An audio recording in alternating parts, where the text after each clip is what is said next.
La Telegraph. You mentioned there the sort of the speed of Myles' rise. Yeah, that's obviously extraordinary. Also, he's done it in a position that he's not actually played before, like playing left back, which feels even more remarkable, really. What was it that made you think that he should be a left back, having come through the academy as a midfielder? Very intelligent, very willing, and very physical. You have those three ingredients, and you have a personality that you will go through bricks. It can happen, and that's Myles. That's why he's done it. Do you think long term he might return to that midfield thing? Is that like you were talking about Ethan, for example, maybe being number 9 one day? Yeah. When you map out Myles' long-term career, where do you see it playing? He can do as a 6 and as an 8 as well. Yeah. I think it would depend a lot in the relationships and the chemistry with other players, how this evolves as well within the team. I think football and which direction it goes, what demands from certain positions as well. But he's certainly a player that can play in those 3 positions. Has the speed of his development and also Ethan's changed the kind of long-term squad planning? Because obviously you wouldn't know before the summer really just how ready they were. Maybe if you're planning ahead for 2 or 3 windows, do you now look at it differently because of these 2 guys? Yeah, but those modifications in the squad plan are always very positive, because when you predict the amount of minutes that those players were going to play this season, it was going to be a super low number, like a tier 3, tier 4 players, and suddenly they start to play some very impressive numbers. So you have to rethink. I think it's something, again, as I said, super positive, because you already have in-house, you don't have to recruit. So really good. Neil? Yeah, can I just ask one more Myles question before Chelsea? One of the striking things about this selection is that Tuchel's picked this squad. His job is to win the World Cup in 15 months' time. This isn't a development squad. This isn't like for 4 or 5 years' time. So what does that say about Myles' temperament and the way he's handled the big games so far? But the England coach thinks he's ready for this mission, this 15-month mission, if you like. Yeah, I don't know exactly what he's thinking, but for sure, with the demands that you have in the national team, is to win. And if he believes that Myles can help him, that's the story. That's great. But just at the age he is, I just think it's pretty unusual to have that backing from a manager that's got this mission as well. Repeat myself, it's not long-term planning. No. He's there to make an immediate impact. Yeah, it's very impressive, but I think that's what Myles transmits, that willingness to win, that willingness to compete at any level against any opposition, regardless of his age. So probably that's a big factor. Just on Sunday's game, do you see Chelsea now as contenders for the runners-up spot for 2nd place? And how important is finishing 2nd? If you're going to qualify for the Champions League, does it make any difference if you're 2nd, 3rd or 4th?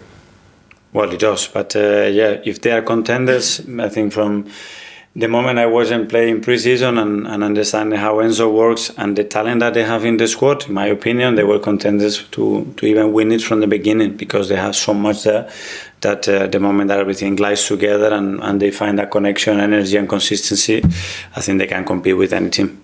How many teams do you think potentially could finish 2nd or in this mix for this position now? A lot. I mean, there is 10 games to go, so it's still a lot of variation, a lot of games between us, a lot of difficult games. So it's a lot of teams still involved, yeah. Isan? Hi, Mikel. Hi. Of course, only a few months ago, Myles was on the Arsenal bench trying to make his way into the first team, and now he's pretty much a regular. At what point, was there a moment at all where you thought this kid's going to be a big star or a big feature this season? Because it's very unusual to, especially at 18, to progress so quickly. No, I think it goes gradually. Obviously, you see the talent, you see how they react to certain stimulus or certain challenges, and then you start to think, we've got a player here, but then you have to do it. I was very impressed with him in the States when he came on, for example, against Liverpool as a sub, and we started to compete against those guys in the front line, and I was like, we have a player here. And then Myles has been consistency. His habits, the way he trains every single day, giving you the right reasons all the time to consider him. And then the best way to talk is on the pitch for any player. Go on the pitch, do the talking, and compete and show how good you are and how good you are for the team, especially. And he's done it. Arsenal, of course, suffered many injuries this season. Do you sometimes sit there and think, what could have happened if Myles and Ethan didn't step up to the way that they've actually stepped up? Because one thing filling the position, but it's another thing to perform as they've done. Yeah.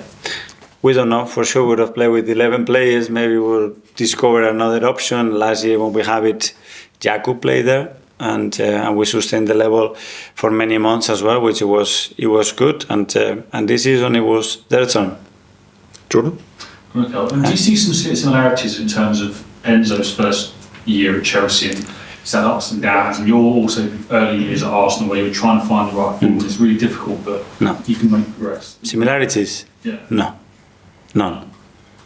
No similarities. No. What Chelsea's done in the last 15 years, the squad that they have, everything where they were, I don't think there are many similarities there. No. Do you think he's been under almost more pressure because of the environment at Chelsea? You have to win now rather than... I don't know. What I can tell you is he's a magnificent coach. And it's very clear what he wants to do. I like it because he's been bold and he's been very clear what he wants to do it, how he does it, and I really like the way his team plays. And just on Bukayo, can you give us a sense of what the next week is going to look like? Will he be on the grass with a ball at his feet? Will he be just running, or kind of what are the steps for next week? Yeah, he's going to be here, hopefully more with the ball on his feet than in his hand. So that will mean that he's passing the ball and shooting and running and everything. So he's done quite a lot already on the pitch. Everything on his own, that's true. So the next is to reintegrate with people around him, with players around him, and more competitive training session, and see how he copes with that. And just finally, and we understand that Myles has been learning Spanish. Have you had any conversations? Is it so you can't understand? He's very curious. I know he's been doing that. I think he's on all the academic parts, very hands on it, and his family as well, which is great because he's still very young. Ed? Hi, Mikel. Just on Ben White, Thomas Tuchel said that he would love to be back in the England squad. Have you sensed a weight sort of lifted around him now that this has kind of resolved the issues that he had before? Yes, but I don't know. But whatever the outcome is, what I want is Ben to be happy, that he feels fulfilled and he really feels his next decision. And knowing Ben, his influence is not going to be, his decision is not going to be influenced by somebody else. He really needs to feel it. And if they find that chemistry between Thomas and him, that's great. If he wants to come and Thomas wants him, great, because I think he has the level and certainly the potential in his career to achieve big things with the national team. Thanks. And just on Ethan, obviously he's in the under-21 squad.